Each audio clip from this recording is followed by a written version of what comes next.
살아계신 하나님 감사드립니다. 배워복된 주일 허락하시고 예배로 하나님께 영광 돌리게 하시며 그 가운데 예물 드리게 하시니 감사합니다. 우리에게 허락하신 모든 재물 내 것이 아닌 하나님의 것임을 고백하며 감사드리며 하나님께 올려드립니다. 아버지 하나님 기쁜 마음으로 드리게 하시고 이 예물이 쓰이는 곳마다 하나님의 살아계십니다. 그 영광과 그 은혜와 그 사랑이 흘러가게 하여 주시옵소서. 특별히 난나를 감사하며 헌금 드리는 김병일 장로님과 황선영 권사님 삶을 하나님께서 붙잡아 주시기를 기도합니다. 맡겨주신 자리에서 아버지 하나님 모든 일 넉넉하게 감당하게 하시고 그리고 만나는 모든 사람들 가운데 살아계신 하나님을 증거할 수 있는 삶을 통해 보여줄 수 있는 귀한 하나님의 일꾼들이 되게 하여 주시옵고 하나님의 자녀들로 살아갈 수 있도록 은혜 베풀어 주시옵소서. 말씀의 자리에 나아갑니다. 하나님 말씀을 전하는 것이나 듣는 것이나 마음 다해 하나님을 높이는 예배 시간, 경배 시간이 되게 하여 주시옵소서. 흘려듣지 않게 하여 주시고 말씀의 씨앗이 우리의 마음 가운데 아름답게 심겨져서 삶 가운데 열매로 드러날 수 있도록 아버지 은혜 베풀어 주시옵소서. 이미 우리 안에 역사하고 계시고 이곳에 임재하신 성령 하나님께서 우리의 마음을 흔들어 깨워주셔서 아버지 하나님 말씀의 아름다운 역사가 일어나게 하여 주시옵소서. 감사드리며 예수님의 이름으로 기도드립니다. 아멘. 말씀 찾아보겠습니다. 하나님 말씀 사무엘상 4장 2절부터 7절까지 말씀. 사무엘상 4장 2절부터 7절까지.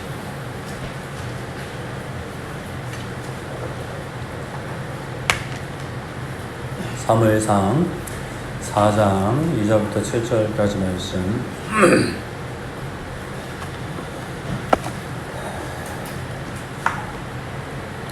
사무엘상 4장 2절부터 7절까지 한 절씩 교독하도록 하겠습니다. 블레셋 사람들이 이스라엘에 대하여 전열을 벌이니라. 그 둘이 싸우다가 이스라엘이 블레셋 사람들 앞에서 패하여 그들에게 전쟁에서 죽임을 당한 군사가 4,000명가량이라.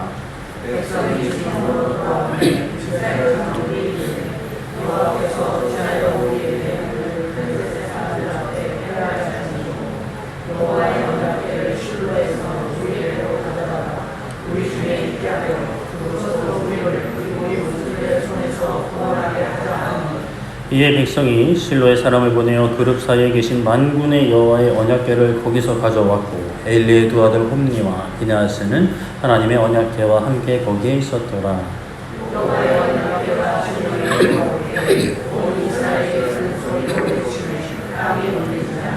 블레셋 사람이 그 외치는 소리를 듣고 이르되 히브리 진영에서 큰 소리로 외치면 어찌 됨이냐 하다가 여호와의 궤가 진영에 들어온 줄을 깨달은지라. 블레셋 사람이 두려워하여 이르되 신이 진영에 이르렀도다 하고 또 이르되 우리에게 파오다 전날에는 이런 일이 없었도다. 아멘. 네, 오늘은 피하식별이라는 제목으로 말씀을 나누고자 합니다. 잠깐 저 좀 눈 마주치고 시작하면 좋을 것 같습니다. 네, 감사합니다.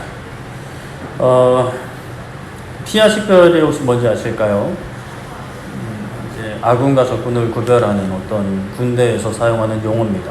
전쟁이 났을 때에 물론 우리가 보여지는 것들로 좀 구분을 할 수도 있겠지만 그래도 이게 기만 전술과 같은 것으로 상대방이 복장을 입거나 말투나 이런 것들을 따라했을 때 또 우리 내부에 적이 깊숙이 들어왔을 때 이게 우리 편인지 아닌지 구별하기 힘들 때 잘 구별해야 함을 피하식별이라는 단어를 통해서 표현되고 또 그것을 중요하게 여깁니다. 이런 피하식별은 이제 적군이냐 아군이냐를 구분하는 것, 나에게 도움이 되는 인간들인지 도움이 되지 않는 인간들인지 구분하는 것은 전쟁 중에만 필요한 것은 아니죠. 우리 일상생활에도 필요한 것 같습니다. 항상 모든 사람들이 우리에게 선한 어떤 마음으로, 의도로 접근하는 것은 아닙니다. 특히나 악한 의도로 우리에게 접근을 해서 좀 불법적인 일들을 행하거나 나쁜 일들을 행할 수 있는 인간들이 많죠. 그렇기 때문에 세상에서는 사람들은 나한테 도움이 되는 사람들과 도움이 되지 않는 사람들, 해가 되는 사람들, 득이 되는 사람들을 좀 분별할 필요가 있다, 이렇게 이야기를 합니다. 우리 그리스도인들도 아예 완전히 상관없다라고 할 수는 없겠지만, 그러나 또 우리는 그리스도인으로서 그리스도인이 아닌 사람들과는 좀 다른 어떤 기준이 분명히 있어야 하는 것이죠. 그래서 오늘 말씀 가운데 우리가 세상을 살아가면서 어떤 사람들을 대할 때, 상황을 대할 때, 환경을 대할 때, 또 나 자신을 대할 때 좀 어떤 기준으로 어떻게 적군과 아군을 구별해야 하는지를 좀 살펴보려고 합니다. 우리 저번 주에는 우리 하나님께서 사무엘과 함께 하시며 사무엘의 말이 땅에 떨어지지 않았고 사람들은 그것을 보며 하나님께서 사무엘을 선지자로 세우셨음을 알았다라는 말씀에서 이제 시작을 했었습니다. 우리도 세상에 하나님의 존재와 뜻을 선포하는 선지자 역할을 감당해야 하는데 그러기 위해서는 일단 우리의 말이 땅에 떨어지지 않아야 한다라고 말씀을 드렸죠. 땅에 떨어지지 않는 말은 뭐 소리 크게 지른다고 막 이렇게 지른다고 되는 게 아니라 말에 힘이 있어야 한다라고 말씀을 드렸습니다. 말에 힘이 있는 어떤 그 말의 근본이라고 할 수 있는 예수님의 말씀은 그대로 이루어졌고 그 중풍병자를 일으키는 그러한 사건을 통해서 단순히 병고침만 하실 수 있는 게 아니라 죄사함의 권세까지 있으심을 드러내셨죠. 이 예수님을 우리는 전해야 하는데 그러한 우리의 말이, 예수님을 전하는 우리의 말이 땅에 떨어지지 않기 위해서는 우리도 예수님과 같이 죄를 사하는 어떤 그런 모습을 보여줘야 한다라고 말씀을 드렸습니다. 이것은 우리가 예수님처럼 죄를 용서하는 권세가 있어서가 아니라 우리에게 잘못한 그 사람의 죄나 실수들, 예수님이 우리의 죄를, 나의 죄를 용서해 주신 것처럼 나도 용서해 줄 때, 예수님이 나를 사랑해 주셨던 것처럼 나도 사랑해 줄 때 우리의 말에 힘이 생기는 거죠. 우리는 전혀 사랑하지 못하고 전혀 용서하지 못하는데 예수님이 날 사랑하셨다, 나를 구원하셨다, 나에게 참된 은혜를 허락하여 주셨다 라고 아무리 이야기해봤자 그게 어디 있느냐, 증거를 내놔보라 하면 증거가 없는 거죠. 말씀 가운데 있지만 우리가 말씀을 붙잡지 못한다면, 말씀을 믿지 못한다면 그 말은 힘이 없게 되는 것입니다. 그런데 문제는 살다 보면 정말 용서할 수 없을 것 같은, 용서해서는 안 될 것 같은 사람들이 있죠. 그러나 그 모든 생각들은 사실 하나님이 주시는 마음이 아니라 사람이, 이 세상이, 마귀가 주는 생각입니다. 우리가 할 수 없었던 것은 맞죠. 그러나 용서할 수 없었던 죄의 종의 신분에서 우리는 자유함을 얻었습니다. 용서할 수 있는 자유, 사랑할 수 있는 자유를 얻은 거죠. 해방된 겁니다. 그 자유를 얻고도 계속해서 미워하고 분노하고 내가 어떻게든 그 원수를 갚고자 하는 그러한 죄의 종의 자리에 머물러 있는 것은 너무나 안타까운 것이고 우리가 얼른 벗어나야 하는 자리인 것이죠. 하나님께서 사무엘과 함께 하시고 사무엘은 점점 사람들에게 인정을 받고 있는 가운데 오늘 말씀에 보면 블레셋과의 전쟁이 일어났습니다. 4장 1절에 보면 에벤에셀과 아벡의 서로 이제 이스라엘과 블레셋이 진을 치고 전투가 벌어졌는데 2절에 보니까 블레셋 사람들이 이스라엘에 대하여 전열을 벌이니라. 그 둘이 싸우다가 이스라엘의 블레셋 사람들 앞에서 패하여 그들에게 전쟁에서 죽임을 당한 군사가 4,000명가량이었다라고 말씀을 합니다. 자, 이스라엘이 패했습니다. 패배한 거죠. 전투에서 졌어요. 아예 전쟁이 끝나버린 건 아니고 한 전투에서 크게 이제 패한 거죠. 그때 죽은 자가 4,000명가량이었다고 하는데 적지 않은 수가 죽은 거예요. 그래서 이스라엘이 어떤 반응을 보였죠? 충격에 빠진 거예요. 어떤 충격에 빠졌냐? 다른 것보다 여호와 하나님께서 어째서 우리로 하여금 블레셋에 패하게 하셨는가? 분명 하나님께서 우리를 지키시고 우리와 함께 하신다고 알고 있는데, 믿고 있는데 왜 우리가 졌냐는 거예요. 참 이스라엘 백성들 그래도 칭찬받을 만한 것은 어떠한 문제가 생겼을 때 하나님과 관련을 해서 이제 생각을 한다는 것 칭찬받을 만합니다. 그들에게는 또 믿음이 있었어요. 어떤 믿음이 있었죠? 하나님께서 자신들을 지키신다라는 믿음, 하나님께서 승리하게 해주실 거라는 믿음이 있었죠. 그런데 문제는 그 믿음과는 다른 상황이 발생된 거예요.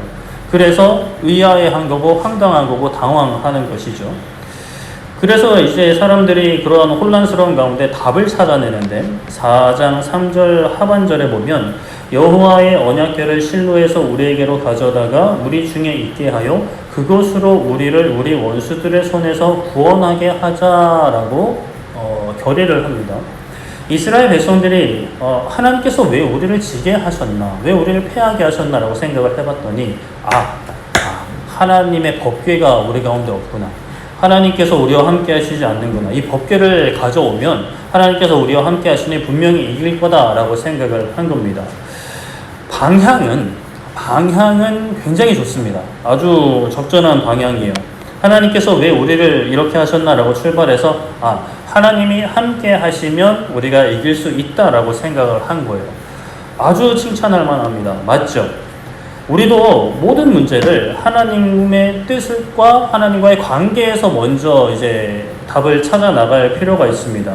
그리고 도가 되든 뭐가 되든 백도가 되든 하나님과 동행해야 되는 거죠. 어떤 상황에서도 하나님 편에 서야 합니다. 하나님 곁에 있어야 되는 거죠. 그런데 이스라엘 백성들이 지금 이렇게 하는 행동들, 이게 옳을까요? 옳지 않을까요? 하나님과 함께하고자 하는 마음은 굉장히 높이 살만하지만 그런 마음을 적용하는 그 행동들이 지금 잘못되고 있어요. 하나님과 함께한다라는 것은 하나님의 뜻을 묻고 하나님의 뜻이 있는 곳에 내가 가는 거지, 하나님을 내가 있는 곳에 끌고 오는 것은 그릇된 것인 거죠. 사실 하나님은 끌고 온다고 해서 끌려오시지도 않습니다. 아무리 하나님을 상징하는 법궤를 갖다 놓는다 한들, 이고 지진다 한들, 어떻게 한다 한들 이스라엘이 구원을 받는 것이 아닙니다. 법궤는 그냥 금칠한 나무 상자일 뿐이에요. 그런데 하나님께서 그곳에 임재하실 때, 그것과 함께 하실 때 진짜 어떤 그 하나님의 임재의 상징이 되는 거고 하나님의 그 함께 하심이 되는 거죠. 이스라엘 백성들은 하나님에 대해서 생각을 했어요. 그리고 법궤를 가져오려고 했어요. 그런데 그 모든 과정 가운데 하나님께 묻는 게 없어요. 그냥 이렇게 될 거야, 이게 맞을 거야, 이렇게 할 거야, 이렇게 하면 승리할 거야 라고 진행하는 거죠. 그리고 무엇보다 그 법궤에는 하나님의 제사를 멸시하는, 하나님의 존재를 무시하고 하나님의 임재를 무시했던 엘리 제사장의 두 아들 홈니와 비느하스가 곁에 있었다라고 말씀을 하죠. 오늘날 우리의 삶을 어떠한지 돌아보아야 합니다.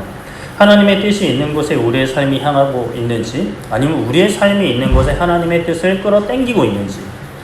예수님께서 알려주신 기도에도 먼저 하나님의 나라와 하나님의 그 의를 이루어지기를 기도하고, 마태복음 6장 33절에서도 먼저 그의 나라와 그의 의를 구하라 하셨습니다. 그것은 하나님의 뜻이 나의 삶 가운데 이루어지기를 기도하는 거예요. 나의 삶이 하나님의 뜻에 맞추어 가는 거죠. 하나님의 뜻을 바꾸어 주세요. 나의 나라 가운데 하나님께서 역사해 주세요가 아니라 나의 삶이 하나님의 나라가 되게 해달라고 기도하는 거죠. 그런데 우리 그리스도인들 중에는 이게 사실 알고는 있는데 살다 보면 하나님의 뜻보다는 나의 뜻이 더 중요해지는 그런 모습들이 불쑥불쑥 드러나게 되는 것 같습니다. 나의 필요가 너무 중요한 것 같아요. 이것 해주시면 제가 하나님 나라를 위해 헌신하겠습니다. 교회를 위해 봉사하겠습니다. 선하게 살겠습니다. 라는 경우들이 종종 있죠. 물론 그 가운데는 믿음이 너무 생기지가 않아서, 의심이 사라지지가 않아서 하나님 이것 좀 해주시면 제가 하나님의 존재를 좀 믿을 수 있을 것 같습니다. 더 기쁜 마음으로 헌신할 수 있을 것 같습니다. 라는 어떤 그런 적은 믿음의 간구일 수 있어요. 기도일 수 있어요.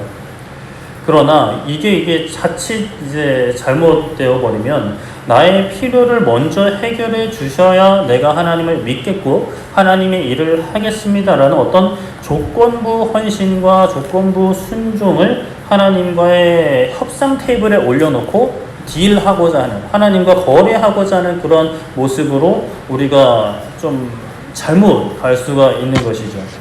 그것은 어찌 보면 하나님의 존재를 인정하는 것도 있고 하나님이 나를 도와주실 수 있다는 것을 믿는 믿음도 섞여 있긴 하지만, 하나님께 받은 은혜, 하나님의 어떤 실제 존재나 그런 역할도 우리를 향한 마음들을 다 누리지 못하고 있는 안타까운 상황이다라고 할 수 있습니다. 하나님께 받은 은혜를 누리는 자들은, 하나님의 어떤 존재를 진짜 알고 진짜 믿는, 깊이 아는 사람들은 사실은 더 이상 무엇을 안 주셔도 우리의 생명과 인생을 드려도 아쉬울 것이 없는 인생들이 되는 거죠. 이렇게 하나님의 뜻을 먼저 구하는 사람, 하나님 편에 서 있는 사람은 하나님께서 구원해 주시는데 무엇으로 구원해 주시냐, 무엇으로부터 구원해 주시냐. 사무엘상 4장 3절, 원수들의 손에서 구원하실 거라고 사람들은 기대했어요. 이스라엘 사람들은 기대했어요. 실제로 구원해 주시죠. 오늘날도 구원해 주시는데, 여기서 우리가 또 중요하게 짚고 넘어가야 될 것, 우리들의 원수는 누구인가? 지금 이스라엘 백성들의 원수는 너무나 분명합니다. 블레셋 사람들입니다. 이방인들입니다. 이스라엘을 괴롭히는 족속들입니다. 그렇다면 오늘날 우리에게 원수, 하나님을 믿지 않는 사람들, 우리의 삶 가운데 여러 공격이나 아픔을 가하는 사람들, 많은 사람들이 기대하는 어떤 구원, 원수로부터의 구원은 고난과 어려운 상황에서 벗어나는 것입니다. 내 어려운 문제가, 내 그 상황이 빨리 해결되기를 바라죠.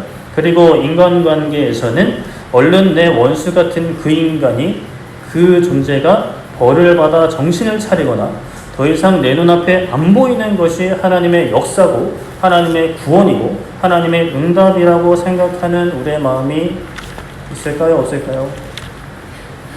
어떠세요? 그렇게 생각하시는 거 없으세요? 자, 우리의 원수는 그것이 아닙니다. 우리의 어려운 상황도, 우리와 그 원수 같은 그 사람도 아닙니다. 우리의 진짜 원수는 바로 악한 사단, 악한 마귀죠.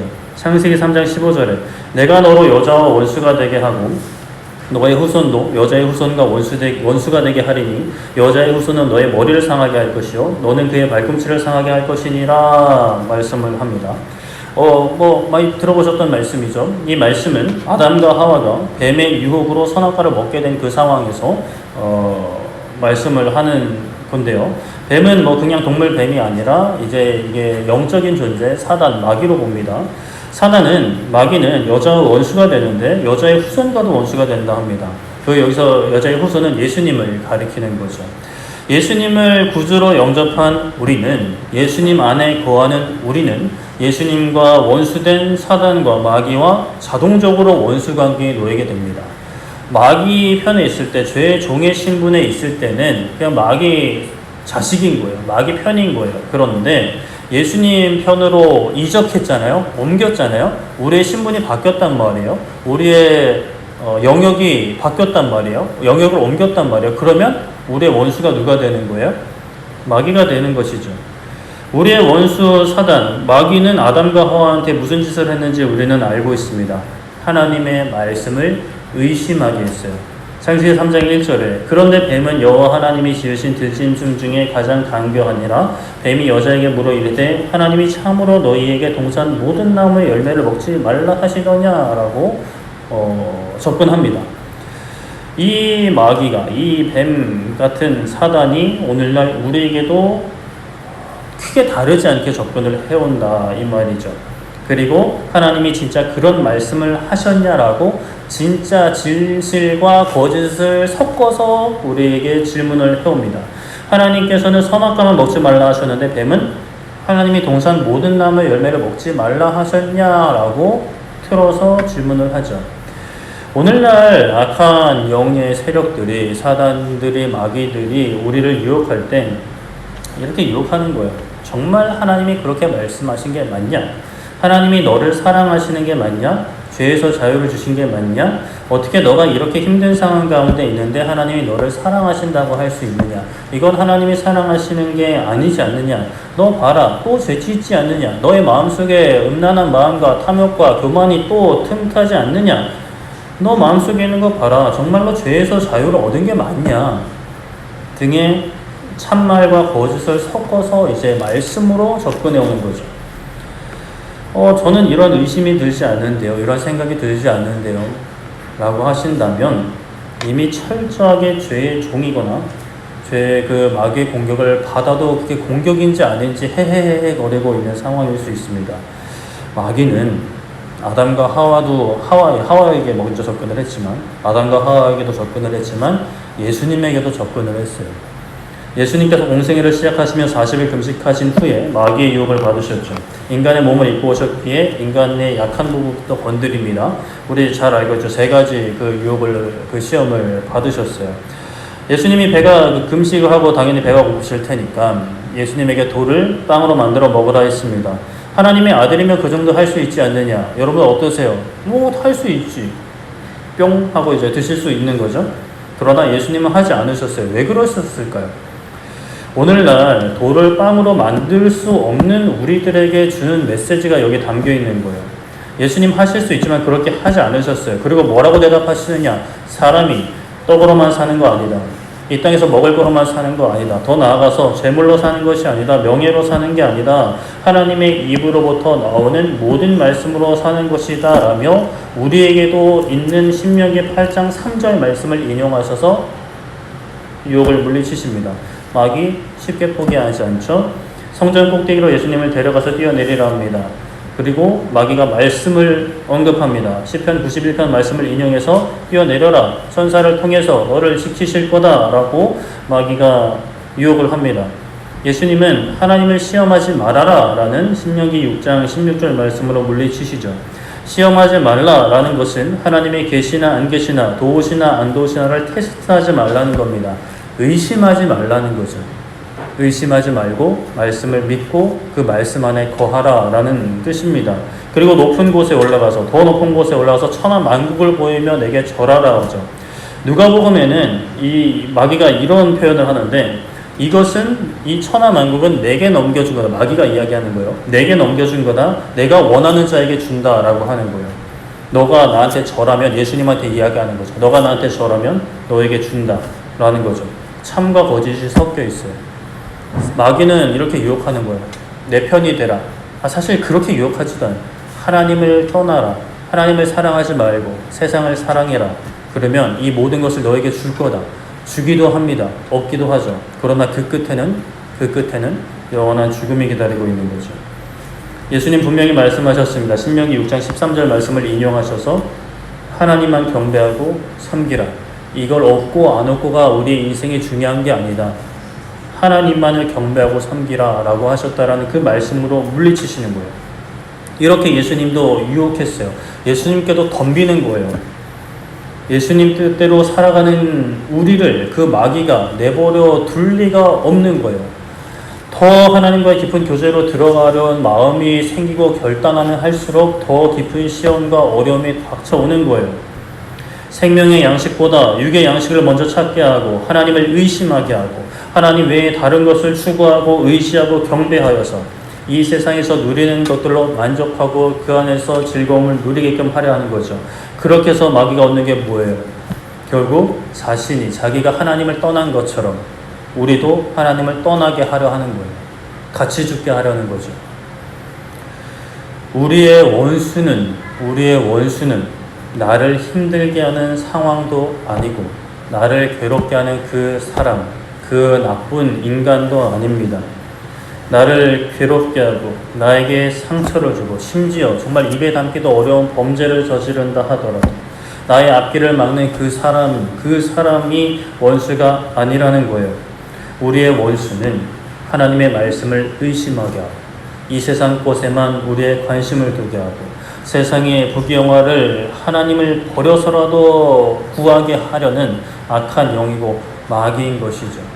우리 가운데 속삭이는 그 모든 말들, 거짓말들, 세상의 미디어를 통해서 세상 사람들을 통해서 심지어 믿는 사람들 가운데서도 서로 이러한 이야기를 통해서 우리가 하나님을 더 깊은 교제 가운데 나아가지 못하게 하는 겁니다. 자, 그렇다면 누구도 이러한 어떤 마귀의 공격에서 자유로울 사람은 없어요. 예수님께도 덤볐는데 목사라고 안 덤비겠어요? 더 덤비죠. 장로님이라고 안 덤비겠어요? 권사님이라고 안 덤비겠어요? 나는 그럼 초신자니까 초신자라고 안 덤비겠어요? 다 덤비는 거예요. 아주 맞춤으로 다 덤빈단 말이에요. 그렇다면 우리가 어떻게 해야 하는가? 싸워야 합니다. 사무엘상으로 다시 돌아와서 원수를 마주한 이스라엘 백성들은 아주 훌륭한 답을 찾았습니다. 바로 하나님과 함께하는 것이에요. 그러나 앞에서도 말씀드렸다시피 하나님의 뜻을 구하고 하나님께로 나아간 것이 아니라 하나님의 뜻과 상관없이 하나님을 끌고 오려고 했어요. 그런데 아까도 말씀을 드렸지만 그들도 믿음은 있었단 말이죠. 하나님께서 우리와 함께 하시면 승리할 거다. 원수들을 무찌를 수 있을 거다. 더 이상 패하지 않을 거다라는 믿음이 있었어요. 그러나 그 믿음이 우리는 뭔가 좀 이상하다, 잘못됐다라는 것을 알고 계시겠죠? 왜 그럴까요? 일단 우리가 읽진 않았지만 엄청 또 패하고 벗게 빼앗기고 그 홈리아 비냐스 죽어버린단 말이에요. 자, 하나님께서 함께 하시면 승리하는 것은 너무나 맞는 사실이고 바른 믿음이지만 문제는 뭐예요? 그들에게는 이런 믿음에 합당한 삶이 없었어요. 디모데후서 3장 5절에 이렇게 말씀합니다. 경건의 모양은 있으나 경건의 능력은 부인하니 이 같은 자들에게서 너가 돌아서라 라고 말씀을 합니다. 자, 사도 바울은 젊은 목회자 디모데에게 조심할 것을 디모데전서와 디모데후서를 통해 이제 당부를 하는데요. 디모데후서 3장 1절부터는 말세에 조심해야 하는 것들, 피해야 할 사람들의 모습들을 언급하는데, 사실 이 사람들을 피하라기보다는 이런 모습들을 경계하라는 그런 모습들입니다. 그리고 그런 여러 가지가 나오는데 그 중에 마지막으로 언급되는 것이 바로 경건의 모양은 있지만 경건의 능력은 없는 그러한 삶의 모습들, 그러한 가르침들을 배격하라는 거죠. 자, 그렇다면 경건은 뭘까요? 경건.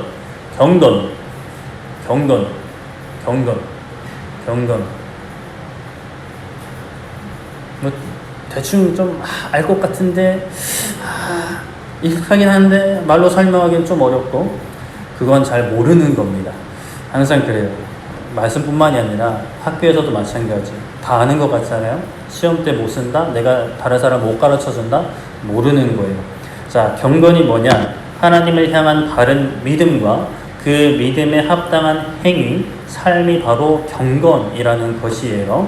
자, 뭐라고요? 경건은 믿음과 그 믿음에 합당한 삶을 통틀어서 경건이라고 하는 것이고, 경건 생활이라고 한다면 그러한 경건을 이제 지켜나가고 세워나가는 삶이 경건 생활이라고 해서 말씀도 보고 기도도 하고 모여서 교제도 하는 것들이 다 이제 경건 생활에 들어가는 것이죠. 그냥 조용히 인자한 표정으로 앉아만 있는 데보다 경건한 게 아니라 믿음을 가지고 있는 것이 경건입니다. 자, 이 사람의 삶은 참 경건하다, 그 모습은 경건하다라고 할 때 그 사람은 하나님을 향한 바른 믿음을 가지고 있고 그 믿음에 합당한 삶이 따라오는 것을 말하는데, 자, 그렇다면 경건의 모양은 있고 경건의 능력은 없다라는 의미는 뭔가? 이것을 경건을 믿음으로 바꿔서 표현해도 사실 다르지 않아요? 믿음의 모양은 있는데 믿음의 능력은 없다라는 거예요. 사무엘상 4장에서는 이스라엘 백성들이 원수들을 무찌르기 위해 법궤를 가져와요. 그런데 사실 그 법궤는 그냥 상자인 거죠. 물론 안에 중요한 것들이 담겨 있긴 하지만, 자, 하나님의 마음이, 하나님의 뜻이 거기에 있지 않았기 때문에 그냥 그거는 껍데기가 됩니다. 좀 더 정확히 말하면 그 전쟁에 하나님의 뜻이 없었던 거예요. 법궤 곁에 있던 엘리의 두 아들 홈리와 비느하스와 함께 하지 않으셨어요. 왜 하나님께서 그들과 함께 하지 않으셨을까요? 그들이 하나님을 멸시했기 때문이요. 그들이 먼저 하나님을 떠났기 때문이요. 업신여겼기 때문이죠. 그런데 이스라엘 백성들은 그저 눈에 보이는 하나님의 임재의 상징인 법궤만 있으면, 그러한 믿음의 모양만 있으면 승리할 것이라고 생각한 거죠. 하나님은 우리의 인생 성공, 어떤 위기 탈출을 위한 부적이나 도구가 아닙니다. 필요할 때만 갖다 쓰는 도구가 아니란 것이죠. 하나님은 살아계신 만왕의 왕이시고 만주의 주인이신 거예요. 그의 백성들을 지키시고 구원하시는 분이에요. 홈리와 비느하스 이스라엘 백성들이 만왕의 왕이신 하나님, 만주의 주님이신 하나님, 적을 무찌르고 승리케 하시는 하나님이라는 것을 진짜로 믿었다라고 한다면 먼저는 홈리와 비느하스는 하나님의 제사를 멸시하면 안 되었던 거예요. 왜? 만주의 주시니까, 승리케 하시는 분이시니까. 승리케 하시는 분을 어떻게 멸시할 수 있겠어요? 그 하나님 앞에 죽을 수밖에 없다라는 것을 알았을 텐데, 이스라엘 백성들도 홈리와 비느하스의 만행을 알고 있었습니다. 그들이 제사를 통해서, 그리고 어떤 여인과 어디서 동침을 했는지 다 백성들이 알고 있었어요. 그러면 그냥 있으면 안 되는 거죠. 엘리 제사장한테 가서 아들 좀 어떻게 해봐라고 탄원을 하든지, 아니면 이렇게 데려가서 끌고 나오든지 했어야 했죠. 그런 믿음에 합당한 삶의 모습이 없었던 거예요. 순종이 없었던 거죠. 그저 법궤만 가지고 가면 승리할 것이라는 껍데기뿐인 믿음, 이상한 믿음, 왜곡한 믿음만 있었던 것입니다. 그렇다면 오늘날 우리의 믿음은 어떠한가? 하나님은 좋은 분이고 우리에게 복을 주시고 우리 문제도 해결해 주실 거라고 우리는 믿으실까요? 어떠세요? 우리의 주인이라고 믿으실까요? 왜 여기 계세요? 왜 예배 드리고 계세요? 왜 헌금하세요? 왜 헌신하세요? 왜 봉사하세요? 우리가 이제 보편적으로 보면 믿기 때문인 거죠. 우리의 주인이시고 만왕의 왕이시고 이 모든 재물을 주신 분이 하나님이시라는 것을 믿기 때문에 합니다. 그런데 이러한 모습들이 경건의 능력이 사라져버린 경건의 모양만 남아있는 그런 수준에 있어서는 안 됩니다. 하나님께서 우리의 삶의 주인이시면 물론 여러분들 지금 이렇게 예배 드리는 것 하나님께 순종하는 것의 한 모습이긴 하시겠지만 그러나 이 예배 가운데에도 우리가 하나님을 향한 마음이 전혀 없다, 믿음이 없다, 믿음의 능력이 없다, 그런 믿음의 모양만 있게 되는 겁니다. 믿음의 능력이 있다라는 것은 이 세상의 걱정 근심에 머물러 있지 말고 가장 좋은 것을 주시는 하나님 아버지께 성령 하나님을 구하고 원수 되었던 우리를 사랑하셨으니 우리도 원수도 사랑하고, 이 원수는 그 마귀 원수 말고 이 땅에서 원수지간이 되어버린 사람들입니다. 그렇게 원수까지 사랑하고 우리를 용서하셨으니 우리도 용서하고 죽기까지 우리를 사랑하셨으니 우리도 서로 죽기까지 사랑해야 하는 것이죠. 데살로니가전서 5장 16절부터 18절까지 항상 기뻐하라, 쉬지 말고 기도하라, 범사에 감사하라, 이것이 그리스도 예수님 안에서 너희를 향하신 하나님의 뜻이니라 라고 말씀을 하는데, 우리가 진짜 하나님을 하나님으로 믿고 있다면 이 말씀에 어떻게든 순종하려고 발버둥 치게 되는 거죠. 너무 좋은 말씀이죠. 기뻐하라, 감사하라, 사랑하라, 용서하라. 너무 좋고 너무 훌륭한 말씀입니다. 그러나 저는 못하겠어요. 저는 기뻐할 수 없어요. 감사할 수 없어요. 사랑할 수 없어요. 용서할 수 없어요. 찬양할 수 없어요. 기도할 수 없어요. 예배할 수 없어요. 예수님께서 부활하신 것을 우리가 믿고 있는가라는 질문을 스스로 해봤으면 좋겠습니다. 우리 부활 찬양을 계속 이제 예배 전에 제가 계속 넣고 있는데, 원수를 다 이기고 무덤에서 살아나셨네, 어둠을 이기시고 나와서 성도와 함께 길이 다스리시네, 사셨네, 예수님 다시 사셨네라는 그 찬양의 가사, 그것이 우리의 신앙의 고백이라면 우리도 살아계신 예수님과 함께 살아 있어야 하는데, 우리의 마음과 우리의 영혼과 우리의 믿음이 죽어 있다. 나는 살 수 없다. 나는 할 수 없다. 우리가 이제 구원에 대해서, 천국에 대해서 생각할 때 죽으면 완전해진다라고 배우셨죠. 저도 그렇게 가르치고 그게 틀린 게 아닙니다. 우리가 죽으면 우리의 육신이 이제 마지막 날이 되면 우리의 죽었던 육신도 부활하게 되고 완전한 하나님의 자녀로서 그 완전한 의에 이르게 되는 거죠. 그것을 신학적으로 영화라고 표현을 합니다. 자, 그렇다면 오늘을 살아가는 우리는요, 지금은요, 예수님이 말씀하신 것들 많이 있습니다. 사랑해야 된다, 용서해야 된다, 순종해야 된다, 자기 부인하고 십자가를 지고 가자라고 하신 말씀들 많이 있어요. 그러면 그 모든 말씀들을 천국에 가서 우리가 순종해야 되는 거, 천국에 가서만 우리가 이루어질 수 있는 것인지 아닌 거죠. 오늘을 살아가는 우리에게 하신 말씀들이에요. 마리아와 마르다의 그 오라비인 나사로가 죽었을 때 예수님이 마르다에게 말씀하신 게 있어요. 너의 그 나사로가 다시 살아날 거다라고 말씀하셨거든요. 그랬더니 마르다가 대답하는 것 기억하실지 모르겠습니다. 네, 주님, 마지막 날 부활 때에는 다시 살아날 주님을 제가 알고 있습니다. 다시 살아날 것을 믿습니다라고 대답을 해요. 좋은 믿음이에요. 놀라운 믿음이에요. 다시 살아날 것을 믿는 거예요. 그런데 이 말은 이러한 믿음은 예수님이 선포하시는 그 말씀과 예수님이 걸어가시고 예수님이 우리에게 주고자 하시는 것과는 수준이 다릅니다. 그 이후에 예수님이 뭐라고 말씀하셨느냐? 요한복음 11장 25절 26절에 예수님께서 이르시되 나는 부활이요 생명이니 나를 믿는 자는 죽어도 살겠고 무릇 살아서 나를 믿는 자는 영원히 죽지 아니하리니 이것을 너가 믿느냐라고 말씀하시는 거예요. 이게 무슨 말씀일까요? 예수님 아직 부활하시기 전이란 말이에요. 근데 부활이라고 단언하세요. 그런데 말씀을 하시는 게 뭐냐? 나는 부활이고 생명이다. 나를 믿는 자는 죽어도 산다. 살아서 믿는 자는 영원히 죽지 않는다라고 말씀하시는데, 영원히 죽지 않는다라는 것은 육신이 죽지 않는 게 아니라 영적인 죽음에 이르지 않는다라는 겁니다. 이제 이 땅에서 믿는 자들은 이 세상 속에 살아가며 믿는 자들은 죄와 사망의 권세에서 해방되게 되는데 하나님의 자녀가 되는 권세를 누리면서 그 하나님의 자녀로서 영원히 살게 된다. 하나님을 사랑하고 이웃을 사랑하고 원수까지도 사랑하고 7번씩 70번씩 또 용서하는 삶을 살게 된다.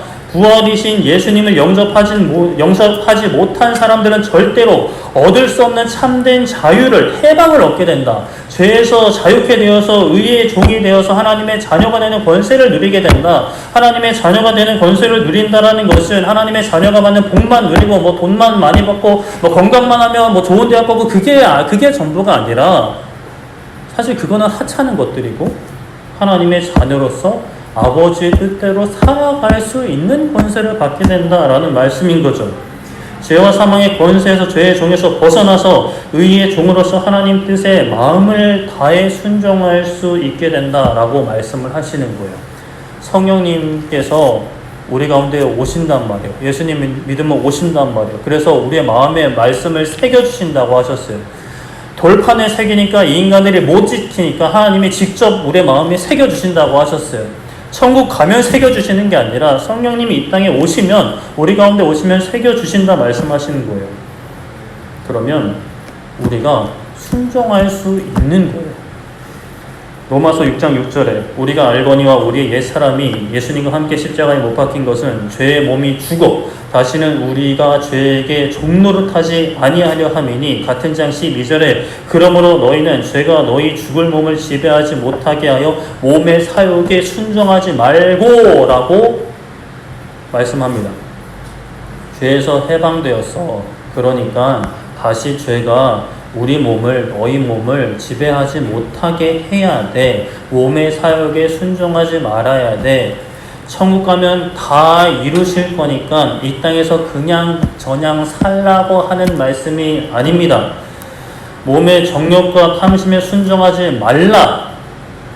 그냥 내 모습 이대로 사랑하시니까 그 모습 그대로 머물라. 나의 부족함도 사랑하시니까 부족한 상태에서 머물라 라고 말씀하지 않으시는 거죠. 용서하지 말라 하고, 사랑하지 말라 하고, 희생하지 말라 하고, 헌신하지 말라 하는 세상의 목소리와 용서하지 못합니다, 사랑하지 못합니다, 희생 못합니다, 저는 못 죽습니다, 헌신 못합니다 라는 거짓과 속임수와, 그리고 하나님의 계획을 의심하고 나의 판단이 하나님의 인도하심보다 더 옳다라고 생각하는 나의 교만과 탄심을 물리치라라는 거예요. 하나님이 물리치실 테니까 너는 그냥 손가락만 쪽쪽 빨고 있어 라고 하는 것이 아니라 너가 이미 그렇게 되었으니까 물리치라라는 거죠. 그러한 모든 거짓과 속임수, 마귀가 거짓과 속임수로 하는 거죠. 하나님을 의심하게 하고 하나님의 말씀을 순종하지 못하게 하고 사람들과의 관계에서 사랑하지 못하게 하고 용서하지 못하게 하고 미워하게 하는 그 마귀의 속임수라는 거예요. 그렇다고 제가 이런 말씀을 드린다고 해서 나의 마음에 미움이 있고 지금 원수같이 좀 괴로운 사람이 있다고 해서 여러분들이 마귀야 라고 하는 게 아니에요. 마귀의 속임수에 넘어갈 위험에 가득한 상태라는 것이 저나 여러분들이 마귀의 자식이라는 게 아니라는 거죠. 예수님을 믿는 사람들도 유혹이나 탐심이 생길 수 있어요. 의의 종이 되는데 생길 수 있어요. 근데 생기는 것과 거기에 머물러 있는 것은 전혀 다릅니다. 생겼어요. 마귀가 또 장난치고 있구나 하고 흘려버리고 예수님께 나아가는 거예요. 미워하는 마음, 용서하지 못하는 마음, 탐심들, 재물이든 육체의 정욕이든 이생의 자랑이든 들어올 수 있죠. 생길 수 있어요. 그러나 거기에 머물러 있지 않을 수가 있게 된 거예요. 우리의 신분 자체가. 그런 능력을 주신 거예요. 해방되게 해주신 거예요. 머물러 있는 거는 머물 수밖에 없어 라고 하는 건 그게 거짓말이라는 거예요. 생길 수 있어요. 스쳐 지나갈 수 있어요. 불현도 내 마음속에 들어올 수 있어요. 그러나 거기에 머물러 있으면 안 된다라는 거죠. 우리는 할 수 있어요. 용서할 수 있고 사랑할 수 있어요. 순종할 수 있어요. 왜냐?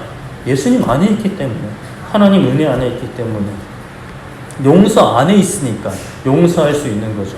사랑 안에 있으니까 사랑할 수 있는 거죠. 십자가 안에 있으니 우리도 죽을 수 있는 거예요. 나의 모든 고집과 탐욕들 죽을 수 있는 거예요. 말씀을 정리하겠습니다. 과거 올림픽 펜싱 경기에서 한 선수가 그 육성으로는 안 담긴 것 같은데 그 되뇌이는 말이 굉장히 화제가 됐죠. 할 수 있다. 할 수 있다. 맞죠? 아니에요? 맞을 텐데 할 수 있다. 할 수 있다. 할 수 있다. 그리고 아마 이겼나? 이겼나요? 이겼나? 졌나? 몰라요?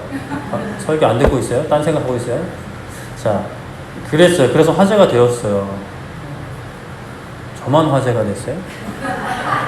TV에 나왔잖아요. 네, 그렇죠. 감사합니다.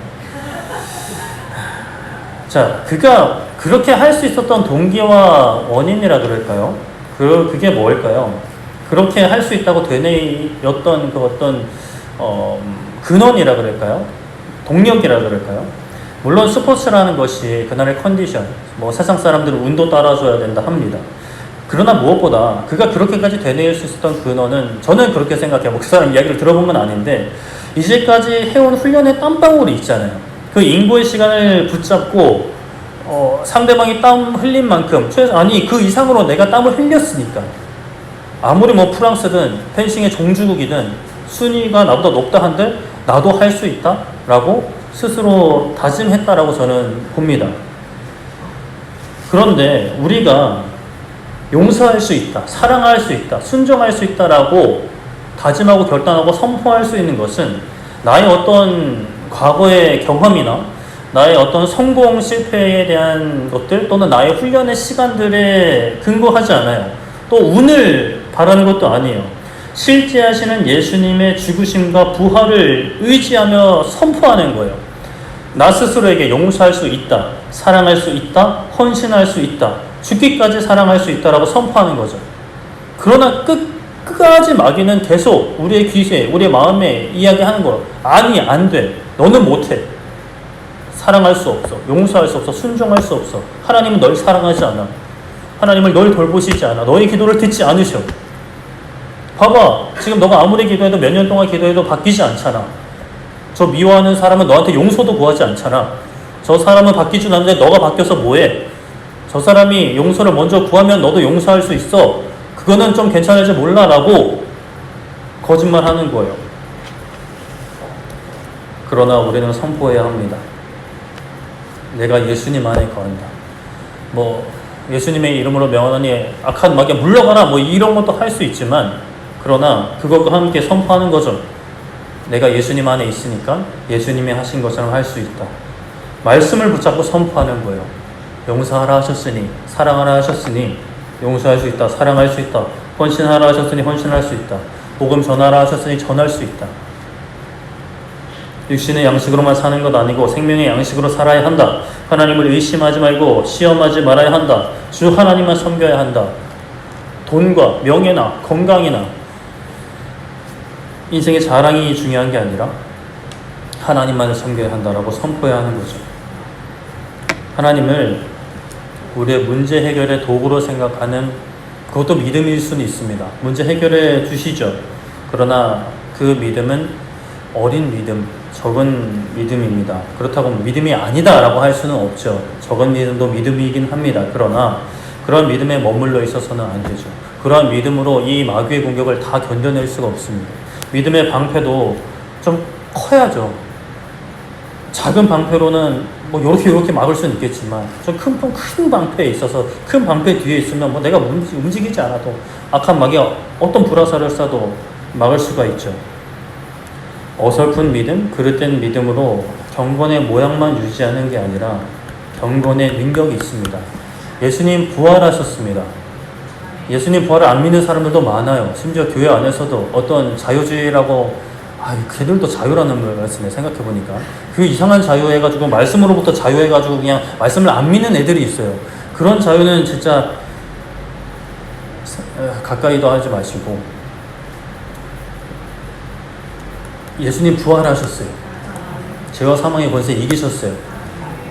죽어서 천국 가는 거 당연하고 너무나 귀하지만 그것만이 다가 아니란 말이에요. 믿는 자는 살아서 죽지 않는다라고 말씀하신 것. 우리는 죄에게 굴복하지 않을 수 있는 자유를 얻게 된 거예요. 해방된 거예요. 예수님 부활하셨습니다. 승리하셨어요. 죄로부터 승리하셨어요. 그 승리가 우리의 삶 가운데, 매일의 삶 가운데 역사되기를 축복합니다. 나의 마음을 괴롭게 하는 것들, 나를 힘들게 하는 것들, 그 상황이 아니라 그 상황을 해석하는 나, 그리고 그 해석에 거짓말을 심는 나기 때문입니다. 예수님 안에서 그 사랑 안에 거하며 여러분들의 육신의 아픔이든 상황의 고통이든 고난이든 그 어떤 상황에서도 끊을 수 없는 하나님의 사랑 안에 거하며 그 사랑 안에 참된 만족과 평안과 기쁨을 누리실 수 있기를. 그래서 이전에는 예수님을 닮지 않은 삶을 살았지만 예수님을 닮아가는 삶을 살 수 있는, 저도 아직 부족한 거 많습니다. 그래서 잔소리 많이 듣고 혼도 많이 납니다. 그래도 예수님을 닮아가는 기쁨이 있어요. 예수님을 닮아가는 기쁨을 저와 함께 누리면서 함께 예수님 닮아가는 우리 교회 됐으면 좋겠습니다. 싫으세요? 안 돼요. 그러면 안 돼요. 그러면 안 돼요. 예수님 닮아가야 돼요. 예수님 앞에 가는 그날까지. 우리 찬양하고 함께 기도했으면 좋겠는데요. 우리 악보집에 23번 말씀 앞에서, 우리 말씀 앞에 서기 원합니다. 우리의 경험이나 감정에, 그 이스라엘 사람들 법궤 가져오고 얼마나 좋아했는지 아세요? 와, 우리 이긴다. 블레셋 사람들 두려워해서 우리 큰일 났다. 근데 어떻게 됐어요? 블레셋 사람들 이기고 이스라엘 완전 박살났어요. 나의 감정에 따라서 승패가 결정되지 않습니다. 믿음의 모양에 따라 승패가 결정되지 않습니다. 하나님이 계시냐 안 계시냐, 내가 하나님 안에 있느냐 밖에 있느냐, 말씀을 붙잡고 있느냐 말씀을 안 붙잡고 있느냐, 우리 말씀 앞에 서야 합니다. 여기 찬양의 가사는 주께 홀로 섭니다지만 우리 함께 섰으면 좋겠어요. 교회로 섰으면 좋겠습니다. 그래서 영원한 하나님의 나라를 우리의 삶 가운데 세워가는 거예요. 얼마나 좋아요? 안 좋으세요? 나만 좋아요? 같이 좋았으면 좋겠는데, 같이 좋았으면 좋겠습니다. 함께 찬양하고 기도하겠습니다.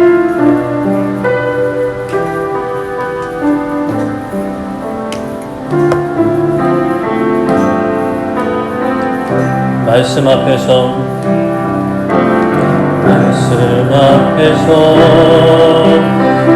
경외함으로 주께 홀로 섭니다. 생명의 말씀 읽고 순종해 주를 예배합니다. 기록된 말씀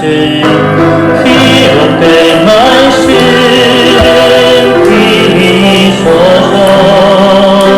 진리로 우리 거룩해 하며 거룩한 말씀 세세 영원히 복음이 되어 말씀하시네. 하나님 말씀에 두려워 떠는 자,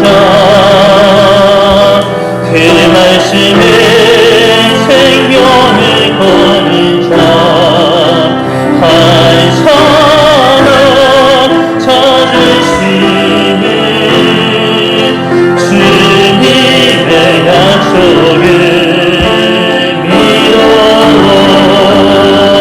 하나님 말씀에 운명을 거는 자 순종하며 주 따라가는 자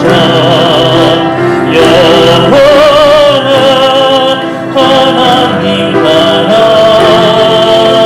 이뤄갈 주의 교회여 일어나라. 우리 한 번 더 말씀 앞에서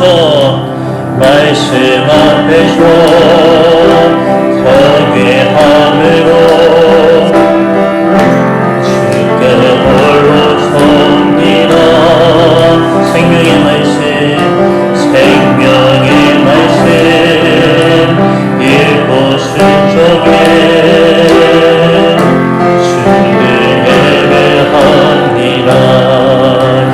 말씀 기록된 말씀 힘이 있어서 진리로 그리 거룩해 하며 거룩한 말씀 세세 영원히 우리 믿음으로 말씀하시네 하나님 말씀에 두려워 떠는 자 그 말씀에 생명을 거는 자 한 사람 찾으시는 주님의 약속을 믿어 하나님 말씀에 능력을 거는 자 순종하여 주 따라가는 자 영원한 하나님 나라 이뤄갈 주의 교회여 이원하나 주 말씀은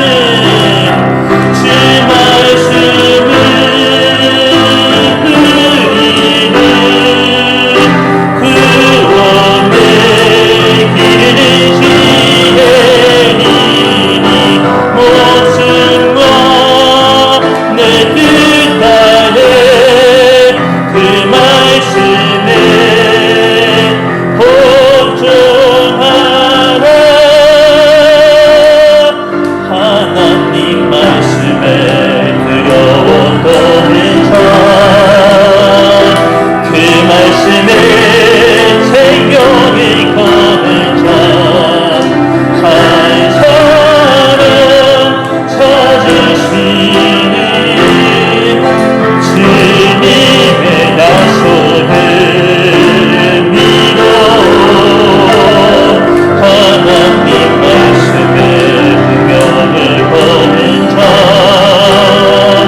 순종하며 주 따라가는 자 영원한 하나님 나라 이뤄갈 주의 교회여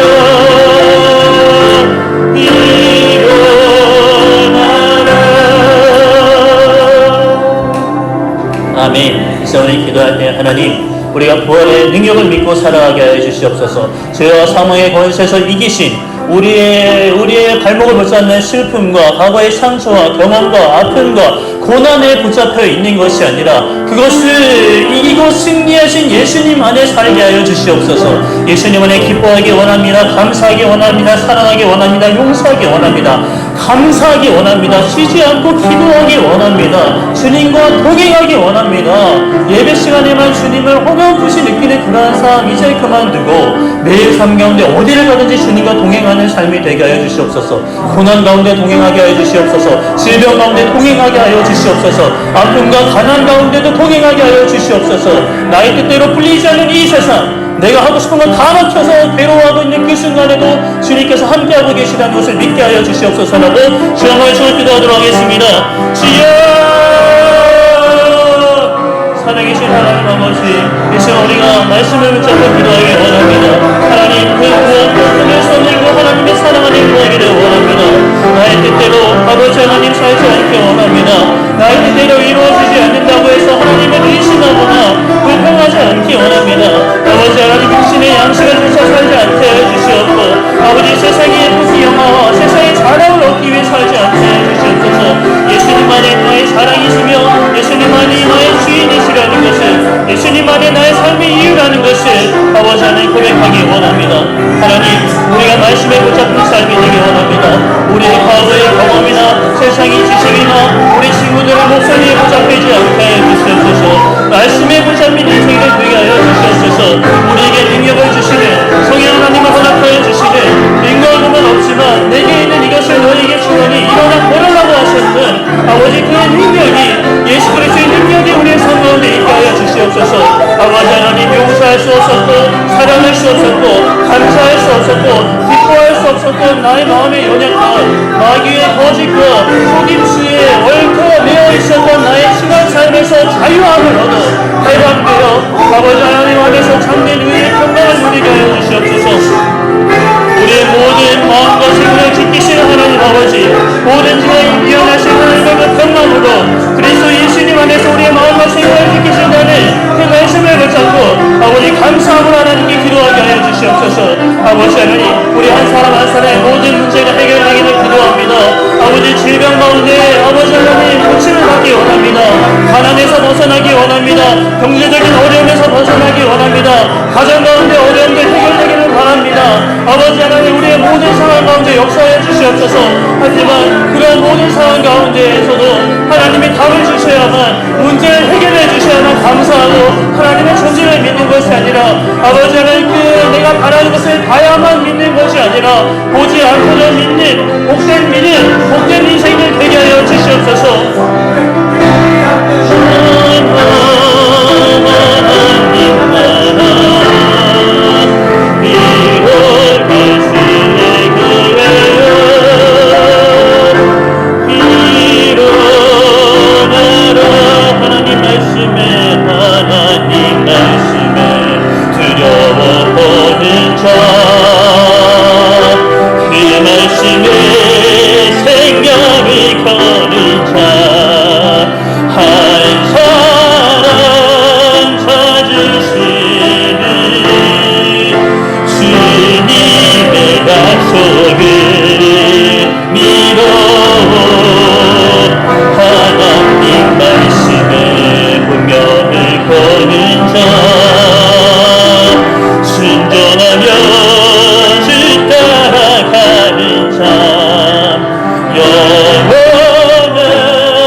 살아계신 하나님, 우리가 말씀의 생명을 걸기 원합니다.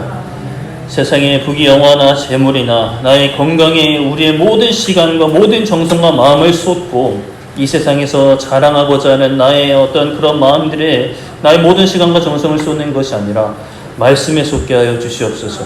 나의 상황이든 나의 감정이든 나의 경험이든 내 눈에 보이는 것이 무엇이든 말씀을 보기 원합니다. 말씀 가운데 역사하시는 하나님 보게 하여 주시옵소서. 그 약속을 붙잡고 기도하게 하여 주시옵소서. 우리를 그와 같이 버려두지 않으시고 성령 하나님 보내주시고 주님 다시 오실 그날까지 함께 하시며 분명히 다시 오실 주님, 그 부활의 주님을 우리가 믿기 원합니다. 그 안에 살아가기 원합니다. 세상의 가치관에 살아가지 않게 하여 주시옵소서. 우리 원수 마귀는 어떻게든 하나님과의 우리의 관계를 끊어놓고 서로 사랑하지 못하게 우리의 관계를 끊어놓으려고 하는 그러한 거짓과 속임수에 넘어가지 않게 하여 주시옵소서. 아버지, 말씀에 붙잡힌 인생들 되기 원합니다. 세상이 있고 없음에 우리가 두려워하는 것이 아니라 말씀을 두려워하게 하여 주시고 말씀에 우리의 시간과 정성과 모든 삶의 가치들, 우리의 꿈들, 우리의 방향들, 우리의 소망들 다 말씀 위에 세워나갈 수 있는, 그렇게 하나님의 나라를 준비하며 하나님의 나라를 이뤄가는 주님의 교회가 되게 하여 주시옵소서. 감사드리며 예수님의 이름으로 기도드립니다. 아멘.